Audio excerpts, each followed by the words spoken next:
with Farmer Will to talk about all things farm life. It's nice to finally be here because it's taken a while to get in the diary. Yes, absolute pleasure, absolute pleasure. Thank you. Just for anybody who actually doesn't know, can we talk a little bit about your farm background and maybe a little bit of history to the farm, because you're obviously a 6th generation farmer. Yeah, I am a 6th generation farmer, and the farm has been here since like 1850s. Oh, wow, okay. If I take you way back, Gilbert was the one. Gilbert, my great granddad, was the one that came to the farm, bought the farm, and then actually built the farmhouse, which is behind us now. Okay. And back then it was all kind of like dairy, a little bit of beef, a little bit of sheep, but it was, I'm talking about like 20 animals of each, real small scale.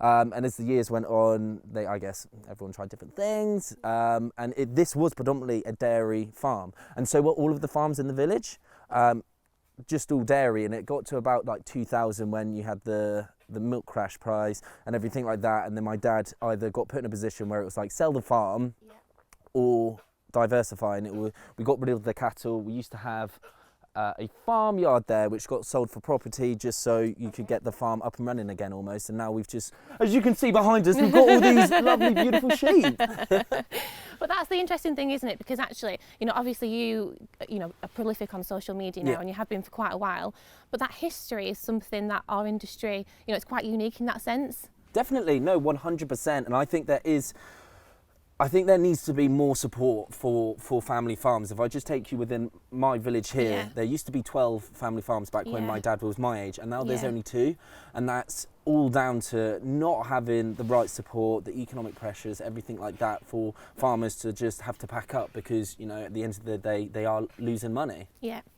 In terms of what you guys run here then, who runs the farm alongside yourself, and what livestock have you got? So it's been me and my dad for kind of like all my life since I came back. So I came back around when I was like 17 years old. Yeah. And my brother wanted the high life, moved to London, worked there for like 10 years. But since the start of the year when I went onto the show, my brother came back farming. And then at the moment it's just me, my brother, and my dad, and it's like all the family's back together. That's so nice though, because actually, you've talked about your history, you've talked about the change in farming here, but also in the in the landscape around you, and actually people listening who are in farming will probably kind of recognise that within their own story as well. So I think that's really nice.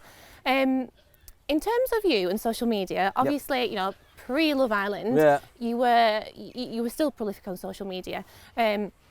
And what I liked about it was, yes, you were of course having fun, but actually you were really talking about farming and processes on farm and how you look after the animals and the welfare. Of course. So connecting to the consumer is something that you've managed to do, because I imagine a lot of your followers are from non-farming backgrounds. Non-farmers, non-farmers. Well, number one, do you feel a bit of kind of a responsibility, as a farmer, to be able to deliver our messages? And number two, why is it important for us to make that connection?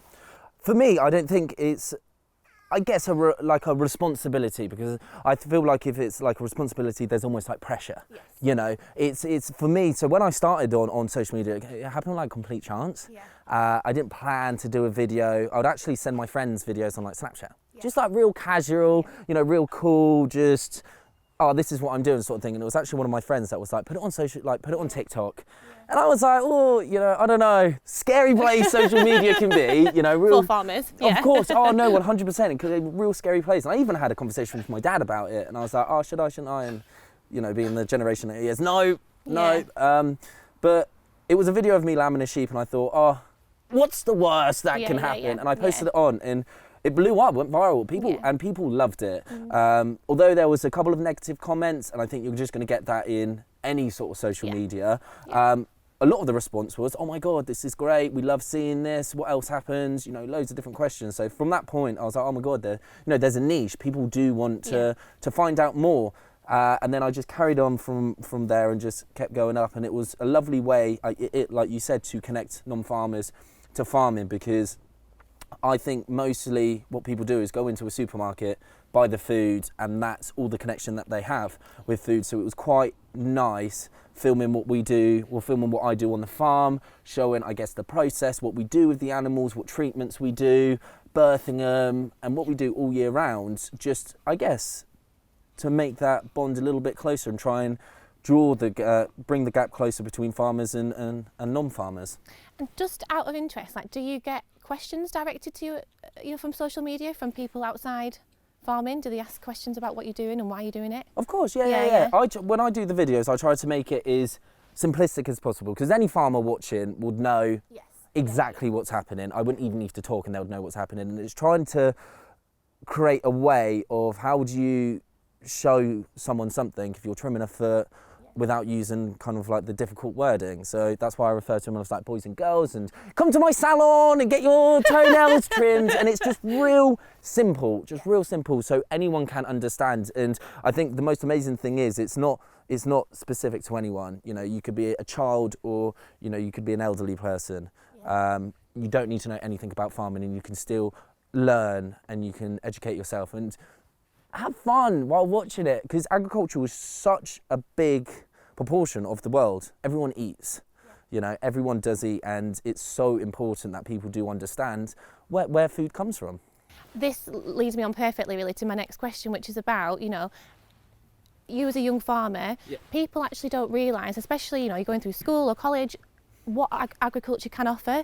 It is fun. There is loads of opportunities, and actually you can showcase that to a lot of the younger generation. 100%, yeah.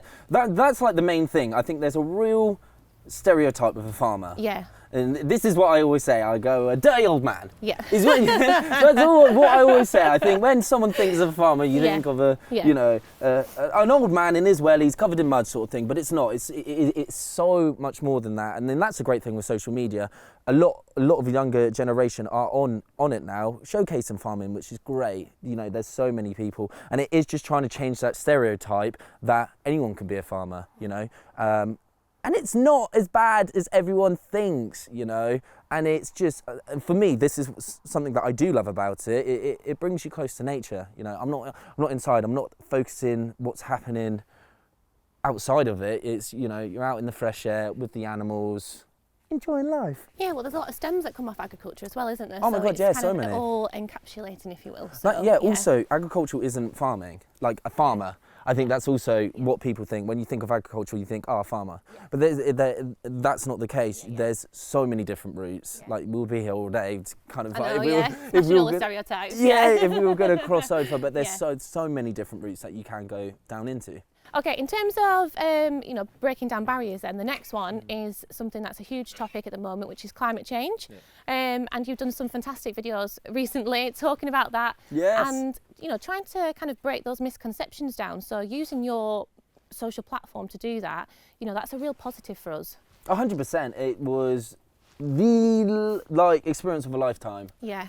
Not ever did I imagine I could travel to Kenya and Scotland. And for me, even working on a farm, one of my neighbour farms, who's just down the road, I love, because with me and all my knowledge, and I always say this, I've learnt from my dad. I didn't go to college, didn't go to university learning agriculture. I learnt from him, and he learnt from his dad. So if I'm being completely honest, my knowledge on farming is very limited.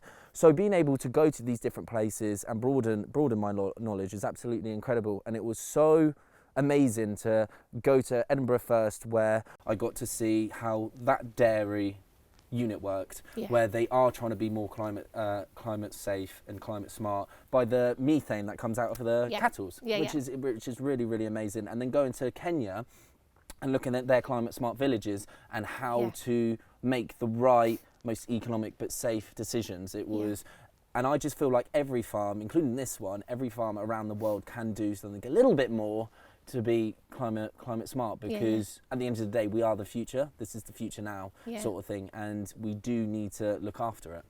I think that for me as well comes back to the whole career thing as well. Like, you know, as a young person interested in science or in the environment, you know, there are jobs in this industry for people who want to take action against climate change. Like, that's an amazing opportunity for somebody. So I think, you know, 100%. Highlighting it is amazing. We need to get it taught in schools. We do. We need it taught in schools. If anyone's watching this, get it in schools.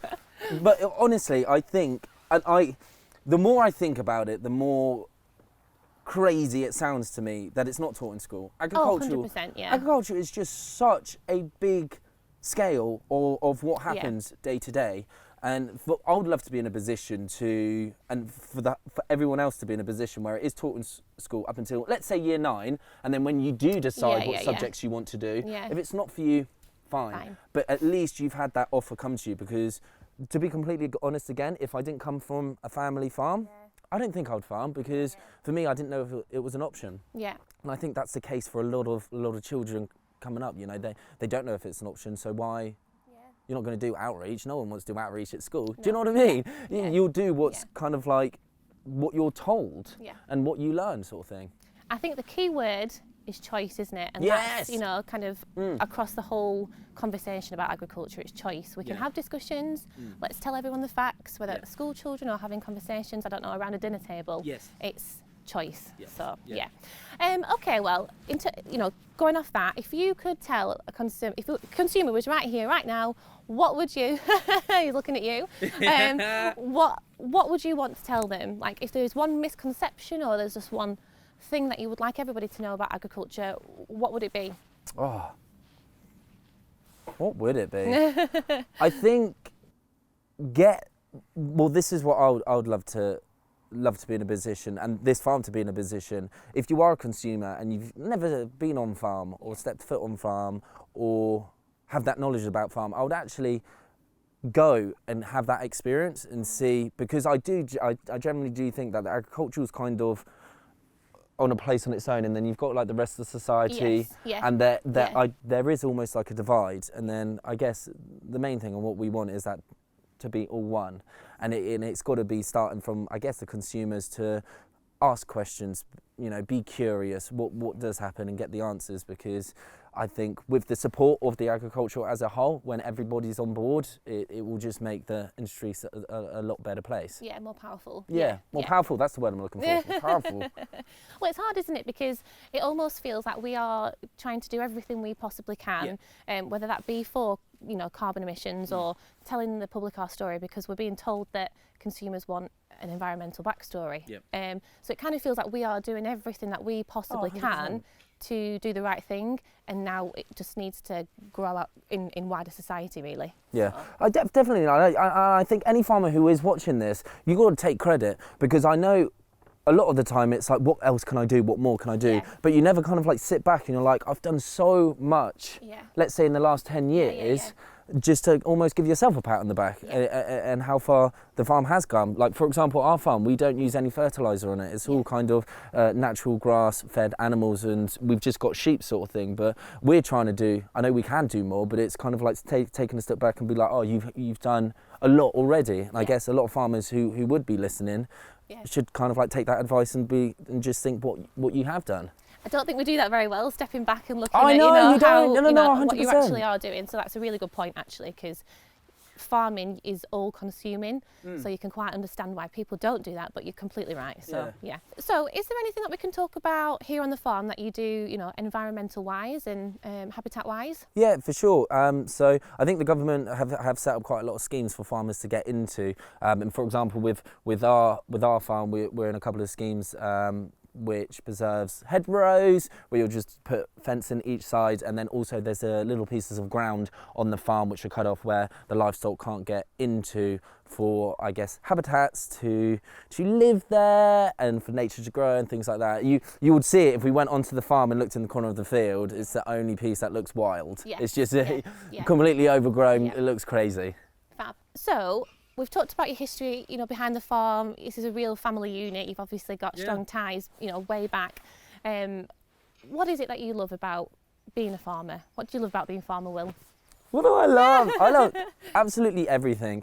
I think growing up for me, I was maybe in a little bit of a different situation than maybe other people, because if I just take you back to when my dad was like 2, 3, my granddad put the wellies on and kind of like kicked him out the door and was like, you're going to be a farmer. So with me and my brother, he took a completely different approach and almost pushed us away and was like, go out, get an education, see what you want to do.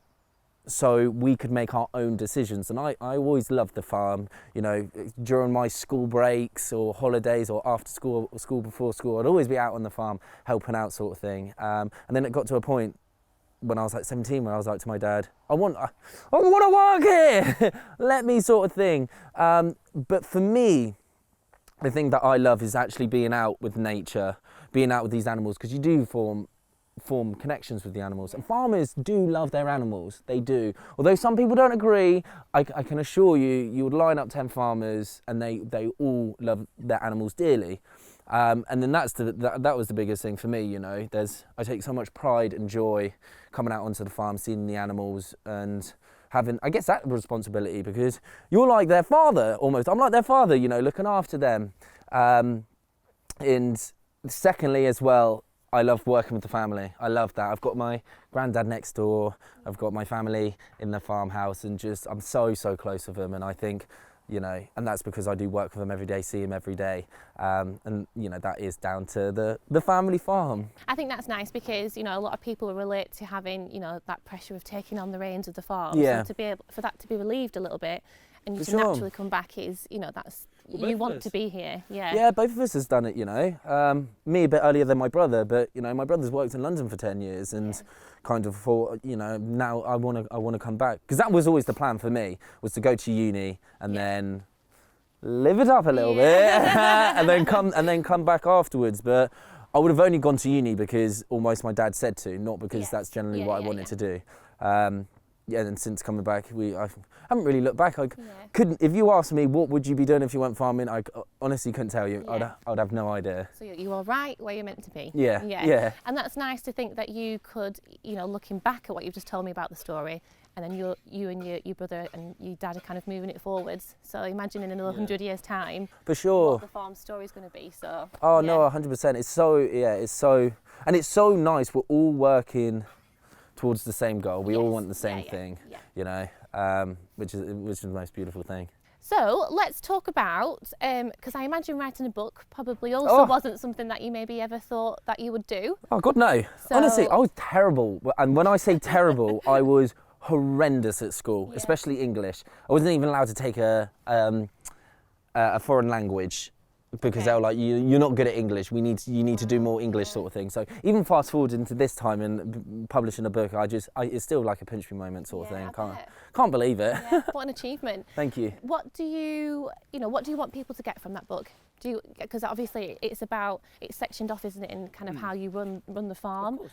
So what do you want people to kind of get from reading your book? So the title, I think, describes it best for me. Yeah, you say it. It's your book. For the love of farming, baby! For the love of farming, and it is that. It is. I love farming so much, and what I do, and it's for everyone. You don't need to understand farming to read it. You know, farmers would probably read it and be like, oh, that's not right, or because I refer to them as like boys and girls, and you know, real easy, simple. Because what my main outcome is to get non-farmers reading it, to be quite honest, and get them to understand the farm a little bit more. And I take you through what I do within a year, from season to season, with kind of like experiences that I've faced on the farm, if they're like highs or if they're lows, and then also kind of like touching on important matters within the agricultural industry, like mental health or the economic pressures or anything like that, but still trying to make it a fun and light-hearted book. And I think that's exactly what it does, and I think it's just an extension of who you are. So hopefully, you know, okay, so just to finish on, I think it would be nice to, like we were saying before about farmers and social media. Everybody wants a story. It almost feels part and parcel of being a farmer these days, no matter what you're doing, to be able to kind of tell your story on social media, whether that's to connect to the consumer or you're selling meat boxes or something like that. What would you say to anybody who, because it is a bit of a scary place, like oh my God, it's terrifying. But it's, isn't it? It can do so much good. Oh, 100%. This is what I always believe. If you believe in yourself, you're doing good. It doesn't matter what anyone else thinks. And that's how I felt. You know, I didn't get 100% great comments. You know, there were some negatives, which was absolutely fine. However, everything that I filmed and did on the farm, I was proud of and I loved, and I knew what I was doing was good, which that gave me the motivation, you know, to carry on. And people do want to watch and find out. You know, I've got a sheep farm, and I bet you someone else on social media would have exactly the same sheep, but would do it completely different. I've stolen things off of social media to for this farm, you know. For example, like during lambing, I saw a farmer actually bring real cold, wet lambs into his house and bath them. And last year, me and my dad saw it and we tried it, and it worked an absolute treat, you know. It's such a great place to learn, you know, to learn things. I love that, because that is what farming is, isn't it? It's so communal, and there's not many areas of society that you still get that these days. Like, it's, you know, 100%. kind of look over the farm gate, what are they doing? And then to be able to kind of knowledge exchange is actually really important. So Oh, I for think sure. that's fab. I go to farmers down around this area to steal ideas. They know when I come on the farm, Will's come in. I'm looking about going, what can I steal from your farm? No, but that's what it's all about, Of isn't course, it? yeah. Community. 100%.